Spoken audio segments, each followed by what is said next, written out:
بسم الله الرحمن الرحيم. الحمد لله رب العالمين، والصلاة والسلام على أشرف الأنبياء والمرسلين سيدنا محمد وعلى آله وأصحابه أجمعين. اللهم افتح علينا حكمتك وانشر علينا من خزائن رحمتك يا أرحم الراحمين. رب اشرح لنا صدورنا ويسر لنا أمورنا واحلل عقدة من ألسنتنا يفقه أقوالنا. رب يسر ولا تعسر وتمم بالخير، ولا حول ولا قوة إلا بالله العلي العظيم. ولا حول ولا قوة إلا بالله العلي العظيم. ولا حول ولا قوة إلا بالله العلي العظيم. آمين يا رب العالمين. السلام عليكم ورحمة الله تعالى وبركاته. Alhamdulillah, syukur kepada Allah Subhanahu wa taala di atas limpah kurnia rahmatnya serta taufik hidayahnya, kita dapat meneruskan duduk di dalam majlis ilmu Allah Subhanahu wa taala. Dan insya-Allah kita akan bincangkan kitab karangan Al-Imam An-Nawawi rahimahullah, At-Tibyan fi Adabi Hamalatul Quran, iaitu kenyataan menerangkan adab-adab orang yang menanggung Al-Quran. Di dalam kitab ini Imam Nawawi menulis satu tajuk yang berbunyi pada menyatakan, bab yang ke-9 pada menyatakan penulisan Al-Quran dan memuliakan mushaf Al-Quran. Di sini Al-Imam An-Nawawi rahimahullah hendak menceritakan sejarah ringkas bagaimana Al-Quran itu dibukukan, bagaimana Al-Quran itu dibukukan di awal zaman sahabat.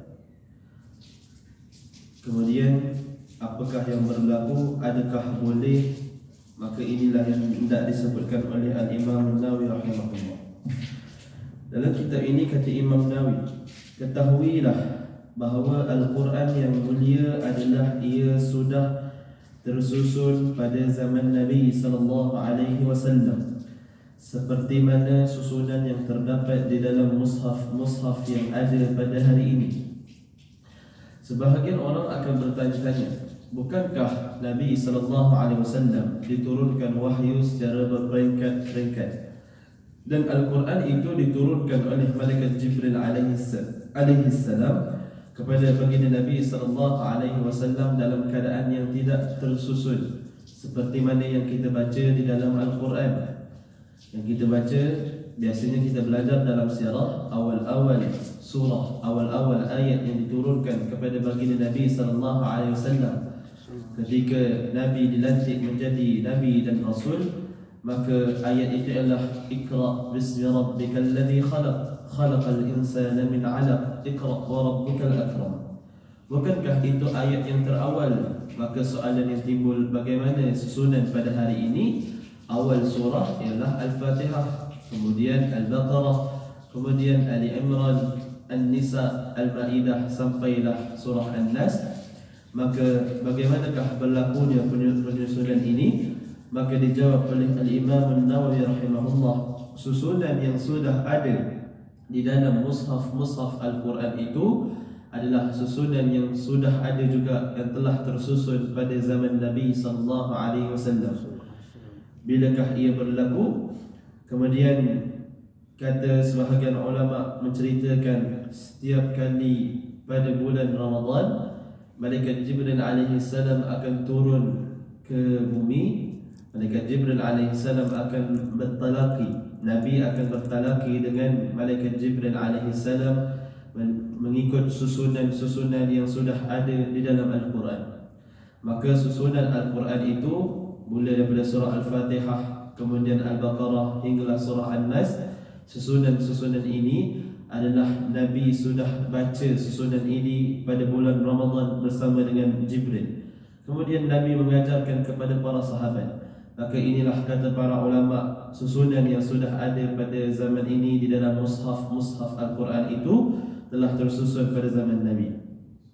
Kemudian kata Imam Nawawi lagi, dan tetapi ia tidaklah dihimpunkan dalam satu mushaf, bahkan ia dihafaz, dipelihara di dalam dada-dada lelaki-lelaki sahabat-sahabat yang menghafal Al-Quran.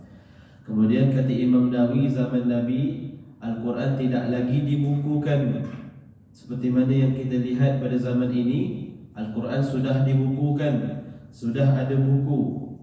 Sedangkan zaman Nabi Al-Quran itu masih lagi di pelepah-pelepah tamar. Di mana lagi? Di batu-batu, di kulit-kulit kambing. Maka ketika itu Al-Quran belum lagi dibukukan di zaman Nabi SAW.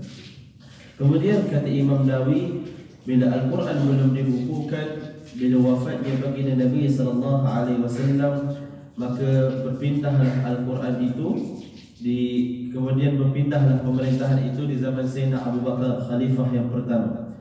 Kata Imam Nawawi, dan terdapat segolongan daripada para sahabat yang hafaz Al-Quran semuanya, dan terdapat daripada mereka yang menghafal Al-Quran sebahagian daripadanya. Sebab di zaman Nabi SAW ada sebahagian besar para sahabat mereka menghafal Al-Quran penuh 30 juzuk. Ada juga di kalangan para sahabat tidak menghafal penuh. Ada yang sahabat yang hafal sebahagian ayat sahaja, sebahagian juzuk sahaja, sebahagian surah sahaja. Itu sebahagian sahabat. Ada juga yang menghafal penuh 30 juzuk. Maka kata Imam Nawawi, Al-Quran ketika itu disimpan di dada-dada para sahabat yang menghafalnya. Maka tatkala tiba zaman Khalifah Sayyidina Abu Bakar, kata Imam Nawawi, As-Siddiq, Sayyidina Abu Bakar, zaman Khalifah Sayyidina Abu Bakar As-Siddiq radhiyallahu anhu, selepasnya berlaku pembunuhan ramai-ramai daripada hamalatul Quran, iaitu hafizul Quran, maka beliau berasa bimbang atas kematian mereka dan takut orang-orang Islam bergaduh ataupun berselisih pada hafazan Al-Quran selepas kematian kesyahidan mereka. Maka ceritalah Imam Nawawi, bila masuk zaman Sayyidina Abu Bakar, di antara zaman Sayyidina Abu Bakar banyak berperang menghapuskan golongan-golongan pemberontak yang murtad, golongan-golongan yang murtad. Kerana bila wafatnya baginda Nabi SAW, ada sebahagian kampung, ada sebahagian umat Islam yang tidak mahu dah beriman kepada baginda Nabi SAW selepas kewafatan baginda. Ada yang sebahagian daripada mereka mengatakan Nabi dah wafat, kenapa nak kena ikut lagi? Ada sebahagian lagi yang mengatakan Nabi begitu begini. Ada yang kata kami tak nak, bila Nabi dah wafat mesti ada pengganti. Maka muncullah Nabi-Nabi yang baru, antaranya Musailamah Al-Kazzab. Musailamah Al-Kazzab muncul menjadi Nabi baru, Nabi palsu. Kemudian ada golongan yang tak mahu bayar zakat, memberontak, tak mahu bayar zakat, tak mahu mengeluarkan zakat. Maka ketika itu banyak golongan-golongan yang murtad, dan zaman Sayyidina Abu Bakar memerangi mereka. Pendek ceritanya, setiap kali berlaku peperangan, maka ramailah umat Islam, sahabat-sahabat yang menghafal Al-Quran, mereka ini syahid di medan perang pada zaman Sayyidina Abu Bakar. Dalam riwayat yang lain menyebutkan setiap kali berlaku peperangan di zaman Sayyidina Abu Bakar, maka lebih daripada 70 orang meninggal syahid. Lebih 70 orang syahid. Setiap kali berlaku peperangan 70 orang syahid. Maka bila dah banyak 70, maka ramailah para sahabat yang syahid yang menghafal Quran. Walhal mereka ni menghafal Quran. Kalaulah mereka syahid, bagaimanakah Al-Quran nanti? Maka generasi-generasi akan datang tidak mampu lagi untuk menghafal Quran kerana guru-guru Quran dah syahid. Maka datanglah kebimbangan di dalam hati Sayyidina Abu Bakar dan Sayyidina Umar. Maka ringkas ceritanya, Sayyidina Umar mencadangkan Sayyidina Abu Bakar untuk membukukan Al-Quran. Kerana zaman Nabi SAW, Nabi tidak lagi bukukan, tulis Al-Quran itu di buku. Kerana Al-Quran ketika itu sudah ada. Al-Quran dihafal di dada para sahabat. Al-Quran ketika itu setiap kali diturun wahyu, Malaikat Jibril turun wahyu kepada Nabi, Nabi akan perintahkan para sahabat yang pandai menulis, yang mahir menulis. Ketika itu mereka akan tulis di pelepah-pelepah tamar, di kulit-kulit di kulit-kulit binatang, kambing, di atas batu-batu, maka disimpan. Itu semua disimpan. Cumanya yang susunan Al-Quran daripada Al-Fatihah, Al-Baqarah, Ali Imran, An-Nisa, Al-Ma'idah sampailah surah An-Nas, yang itu, susunan itu hanya dihafal di dada para sahabat. Adapun yang ke atas pelepah tamak tu tak tersusun. Kalau kita katakan, kita pun tak tahu macam mana susunan ni, mana yang dulu, mana yang kemudian, sebab tak hafal. Tapi kalau ketika itu ada para sahabat yang menghafal, maka bila para sahabat yang menghafal Al-Quran 30 juzuk ini, ramai yang syahid di medan perang kerana memerangi golongan-golongan yang tak mahu bayar zakat, yang murtad, yang nabi palsu. Maka datang kebimbangan Sayyidina Umar mencadangkan Sayyidina Abu Bakar untuk bukukan. Maka idea itu datang daripada Sayyidina Umar. Sayyidina Umar mencadangkan Sayyidina Abu Bakar untuk bukukan Al-Quran itu, tulis balik ikut susunan Al-Fatihah, kemudian Alif Lam Mim Al-Baqarah, kemudian Ali Imran sampailah An-Nas. Kemudian bila dicadangkan oleh Sayyidina Umar kepada Sayyidina Abu Bakar, Sayyidina Abu Bakar pun tak mahu pada awalnya kerana ini dianggap bid'ah. Bid'ah ni maknanya benda yang baharu di dalam agama. Nabi tidak lakukan buku-buku Al-Quran ni. Zaman Nabi, kata Sayyidina Abu Bakar, zaman Nabi tidak dibukukan Al-Quran. Kenapa kita nak kena bukukan Al-Quran? Kemudian berlakulah mesyuarat. Walaupun Sayyidina Abu Bakar tidak setuju dengan pembaharuan ini, kerana lebih-lebih lagi ini berkaitan tentang Al-Quran. Al-Quran ni kita panggil perkara agama. Maka berlaku pembaharuan dalam agama, maka Sayyidina Abu Bakar pada awalnya tak setuju. Maka dipujuk dan dibincang, dibuat mesyuarat bersama dengan para sahabat yang menghafal Al-Quran. Maka majoriti sahabat setuju untuk dibukukan Al-Quran. Kemudian kata Imam Nawawi lagi, maka berundinglah beliau Sayyidina Abu Bakar dengan para sahabat bermesyuarat radhiyallahu anhum untuk mengumpul Al-Quran di dalam sebuah mushaf. Mushaf tu kita panggil buku lah, sebuah buku mushaf. Maka mereka mengisyaratkan supaya beliau menguruskan dengan demikian itu. Maka ditulisnya di dalam sebuah mushaf dan disimpan di rumah Hafsah Ummul Mukminin radhiyallahu anha. Maka di zaman Sayyidina Abu Bakar, bila para sahabat sudah setuju, majoriti para sahabat setuju untuk Al-Quran itu dibukukan, maka Sayyidina Abu Bakar memerintahkan Zaid bin Thabit untuk menulis Al-Quran. Maka Zaid bin Thabit ketika itu diberi amanah untuk menulis Al-Quran. Maka Al-Quran yang pertama, salinan yang pertama yang dibukukan, yang ditulis di zaman Sayyidina Abu Bakar. Kemudian di zaman Sayyidina Abu Bakar dan Sayyidina Umar, maka Al-Quran itu dibukukan, ditulis untuk kali pertama, salinan pertama itu di zaman Sayyidina Abu Bakar. Maka kata para ulama, ini dinamakan Mushaf Abu Bakar. Mushaf Abu Bakar, ataupun dalam kata lain dipanggil Resam Abu Bakar. Resam tu tulisan, resam tu tulisan, resam penulisan Abu Bakar. Baik. Kemudian bila masuk zaman Sayyidina Umar, Sayyidina Abu Bakar wafat, Sayyidina Umar pegang salinan itu. Bila Sayyidina Umar wafat, maka Al-Quran itu dipindah di rumah, disimpan di rumah Sayyidatina Hafsah. Sayyidatina Hafsah ni isteri Nabi dan anak Sayyidina Umar. Maka Al-Quran salinan yang pertama itu disimpan. Kan tadi saya sebut, asalnya Al-Quran tu dah ada, dah ditulis di pelepah-pelepah tamar. Cuma susunan itu tak ramai dah yang hafal kerana ramai yang syahid. Bila ramai yang syahid, maka susunan asal, salinan asal tu, rujukan tu kena ada. Maka rujukan itu, yang salinan pertama itu disimpan di rumah Sayyidina Hafsah. Baik.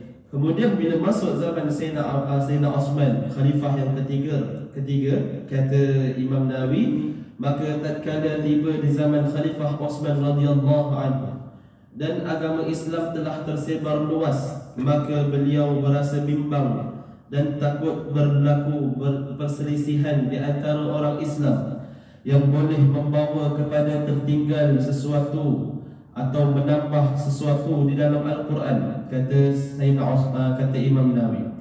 Bila masuk zaman Sayyidina Osman, maka berlakulah kita panggil zaman Sayyidina Osman. Ketika itu Islam tersebar luas, Islam tersebar dalam sejarah. Katakan Islam ketika itu sampai Azerbaijan, sana. Daripada tanah Arab berkembang ke bumi Syam. Bumi Syam ni bahagian Rom, jajahan Rom. Kemudian tersebar sampai Mesir, Yaman. Masa ketika itu sudah dapat, tersebarlah sampai Azerbaijan. Pendek ceritanya, ketika itu Al-Quran pun dah tersebar sampai sana. Cumanya Al-Quran ketika itu disebarkan melalui mulut ke mulut, hafalan mulut ke mulut. Sebab salinan yang pertama ada di rumah Sayyidatina Hafsah. Satu je salinan ketika itu. Zaman tu tak ada photostat. Kalau ada photostat senang, hantar terus. Fax pun senang dia hantar. Itu kalau ada lah. Pendek ceritanya tak ada. Ada satu salinan. Maka Al-Quran ketika itu disebarkan melalui mulut ke mulut, guru ke anak murid, guru ke anak murid. Maka bila pindah mulut ke mulut, mulut ke mulut, maka mesti ada yang menulis balik salinan itu melalui mulut guru-guru mereka. Bila mereka menulis salinan yang sendiri, dipanggil salinan peribadi. Salinan peribadi daripada mulut guru-guru mereka, maka ada berlaku, kita panggil salah. Ada berlaku, kita panggil ada berlaku sedikit kesalahan. Ataupun sebahagian ulama ceritakan dia bukan berlaku salah, tapi mereka menulis melalui lahjah dan slang mereka. Contohlah, kalau air, kalau eja air, A-I-R, bacalah air. Tapi bawa tulisan tu ke Kedah, dia baca ayak, walaupun A-I-R, betul. Dia bawa ke Perak, belah parit, ayo, bunyi, tulisan sama, bunyi tu lain. Nampak? Itu bahasa Melayu, bahasa Arab lebih. Jadi bila contohlah, kalau tulisan asalnya A-I-R, baca air, bila orang pindah mulut ke mulut, dia dengar ayo, ayak, dia akan tulis A-Y-A-Q, A-Y-A-O, ayo.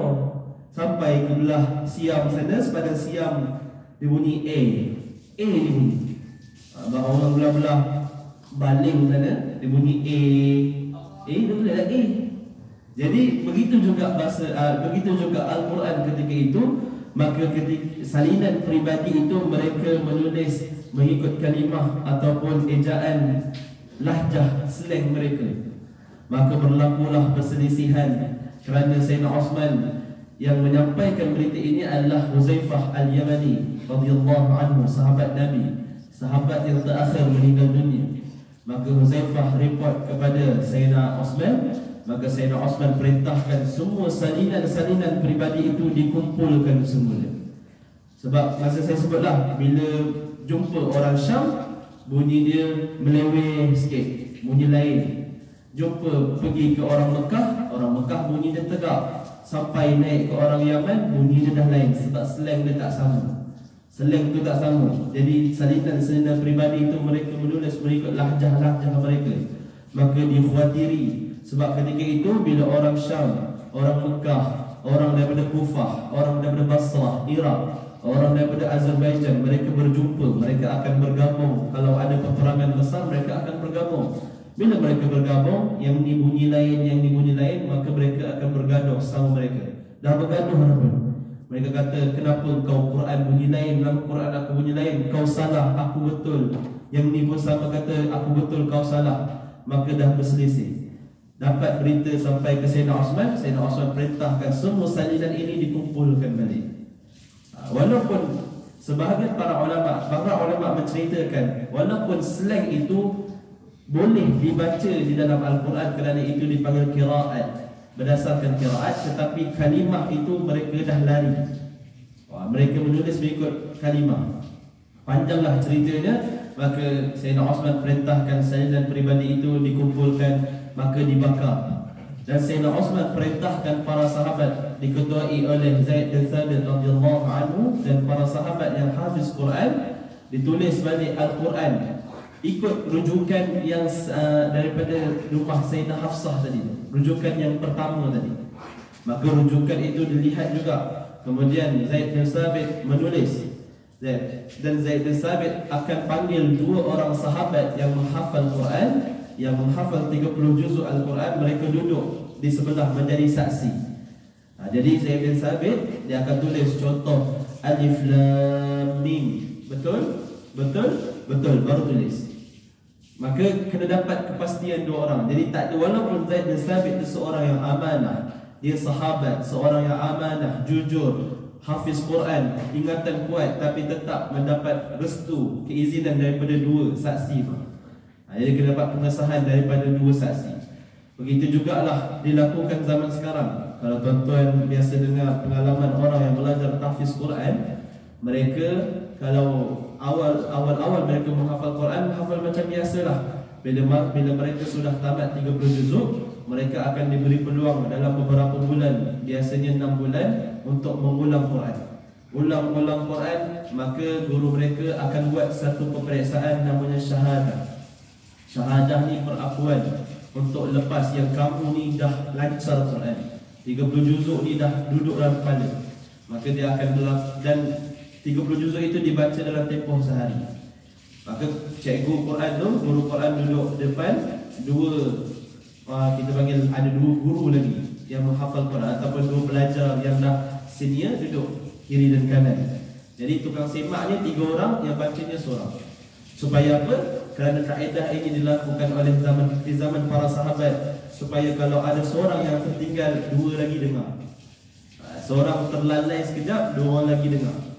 Seorang terlupa, kita panggil seorang terlalai, yang 2 orang lagi boleh tegur. Jadi itulah yang diajarkan oleh para sahabat. Maka sistem itu diamalkan sampai sekarang. Kemudian kata Imam Nawawi lagi,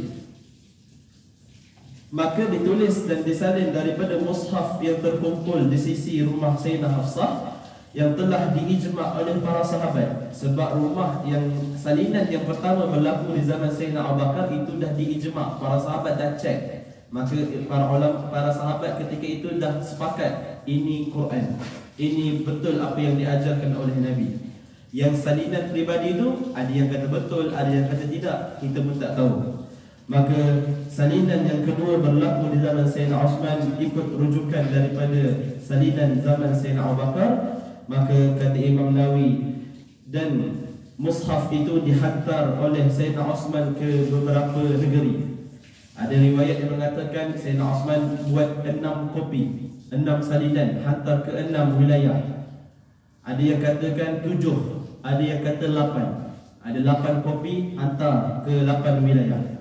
Wilayah Islam ketika itu yang besar antaranya Mekah, Madinah, Yaman, Mesir, Syam, Bahrain. Bahrain ketika itu zaman kegemilangan Islam, Bahrain. Zaman sahabat lagi Bahrain, wilayah besar ketika itu antaranya. Kemudian kata Imam Nawawi lagi, dan beliau memerintahkan supaya membinasa dan membakar Al-Quran, salinan-salinan mushaf yang menyalahi dengan salinan pertama tadi. Dan adalah perbuatannya ini telah dipersetujui oleh para sahabat, dan di antaranya ialah Sayyidina Ali bin Abi Talib. Kerana Sayyidina Ali, walau dalam masa sama dia adalah panglima perang, dan dalam masa sama dia adalah hafiz Quran, rujukan para sahabat Sayyidina Ali. Jadi Sayyidina Ali dapat persetujuan daripada para sahabat dan Sayyidina Ali, dan semua para sahabat dan orang-orang yang menghafal Al-Quran daripada kalangan para sahabat radhiyallahu anhu. Ini kata Imam Nawawi. Maka salinan yang berlaku di zaman Sayyidina Osman dinamakan apa? Resam Osman.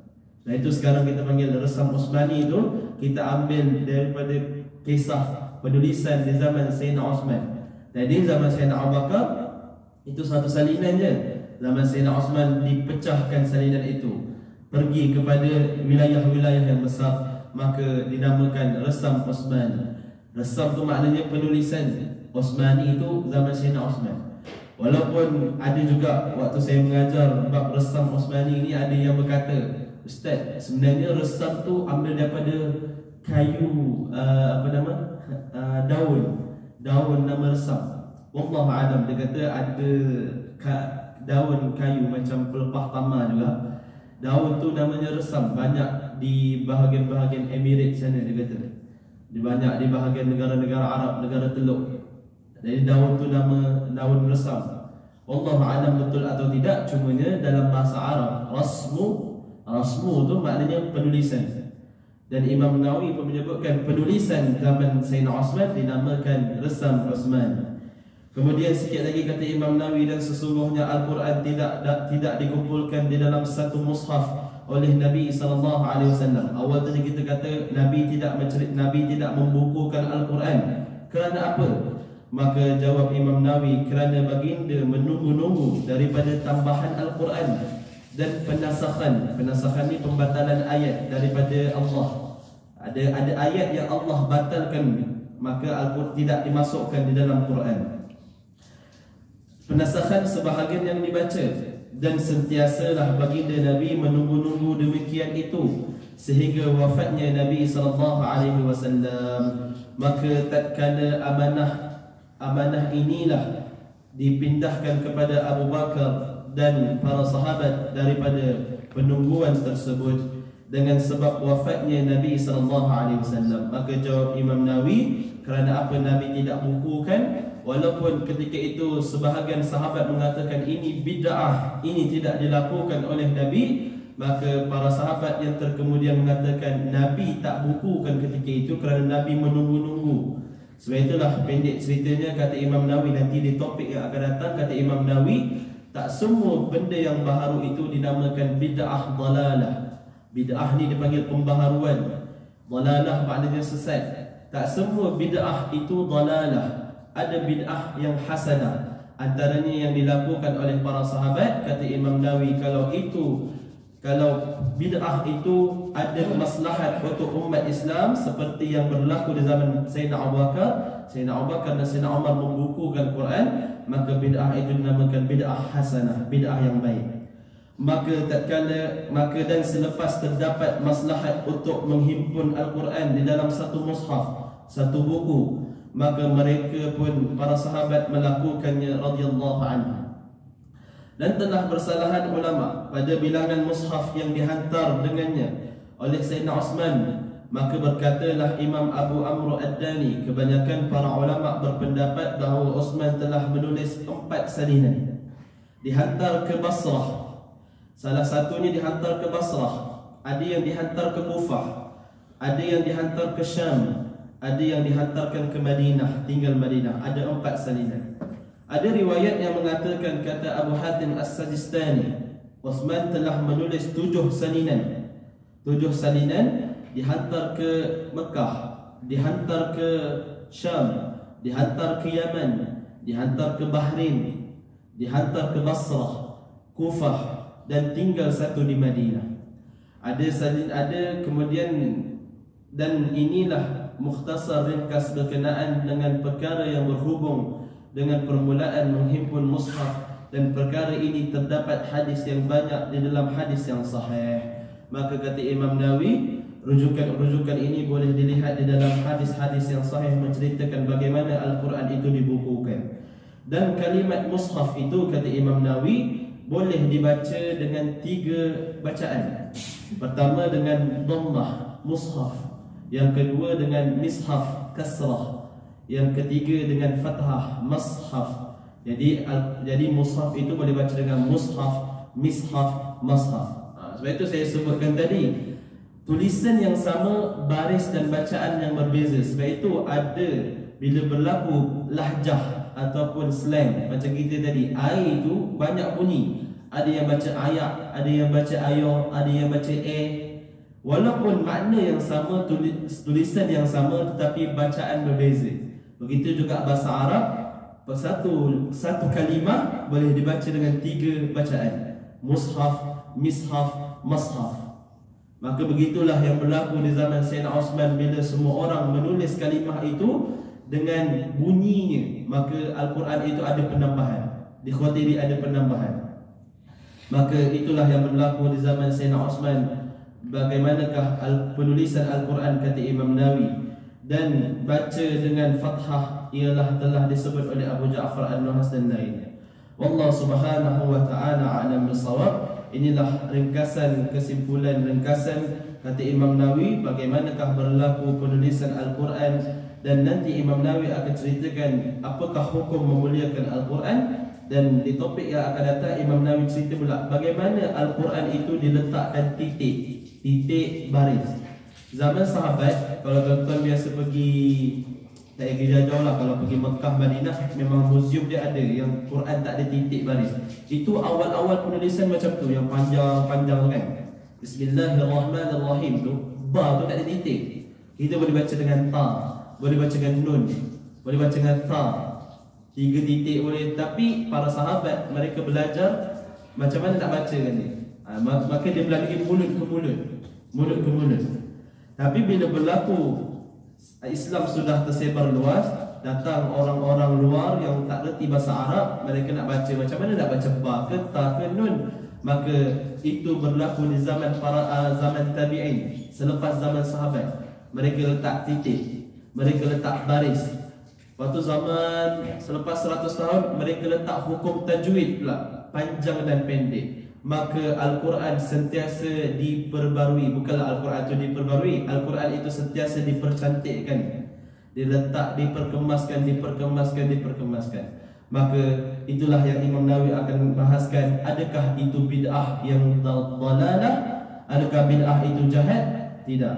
Ada bid'ah yang baik, kata Imam Nawawi. Allah Subhanahu wa taala alam bis-shawab. Ada simpan ke Ustaz? Ya? Yang mazhab Abu Bakar dengan yang pertama tu ada kat musim ni? Oh, tu saya tak tahu. Yang salinan nombor 1, nombor 2 saya tak tahu sebab beratus tahun. Cumanya kalau peninggalan Islam yang saya dengar betul-betul lah daripada, kalau kata guru-guru ahli sunnah, dia kata kalau betul-betul peninggalan Islam yang zaman sahabat dan zaman Nabi betul-betul ada di Turki. Walaupun setengah orang kata di Saudi. Sebab itu kita tengok, minta maaf lah, sebab itu kalau setengah orang yang fans, dia fans, negara ni pun dia ada fans dia. Orang yang minat kepada Saudi, mereka kata Saudi lah pemegang artifak zaman sahabat dan Nabi. Tapi sebenar-benarnya artifak itu dah pindah zaman Osmaniyah, dan itu berada di Turki sampai sekarang, dan dia dah jadi hak milik Turki lah. Lalu tu kalau ada orang cerita, kalau pergi ada museum kat Istanbul, itu ya, macam mana cerita pedang Sayyidina Ali, itu semua pedang-pedang sahabat semua berada di Turki. Kalau yang ada kat Saudi itu semua replika. Jadi sebab itu kalau pendek cerita macam tu lah, kalau yang fans-fans Saudi, mereka tak boleh terima Turki boleh pegang artifak-artifak asal tu. Macam tu. Wallahu a'lam bissawab. Mungkin boleh rujuk pada Turki ni. Pemerintahan Osmaniyah tu lama kan? Ya, betul. Sebab pemerintahan Islam yang terakhir adalah di Osmaniyah, dan dia paling lama pegang tampuk pemerintahan kan. Jadi tempoh pemerintahan tu lama kat dia, dan dia dah conquer semua lah. Dia simpan kat situ lah, dia simpan di situ. Allah a'lam bissawab. Kita terus kita dengan tasbih kafarah dan surah Al-Asr. Subhanakallahumma wa bihamdika, asyhadu an la ilaha illa anta, astaghfiruka.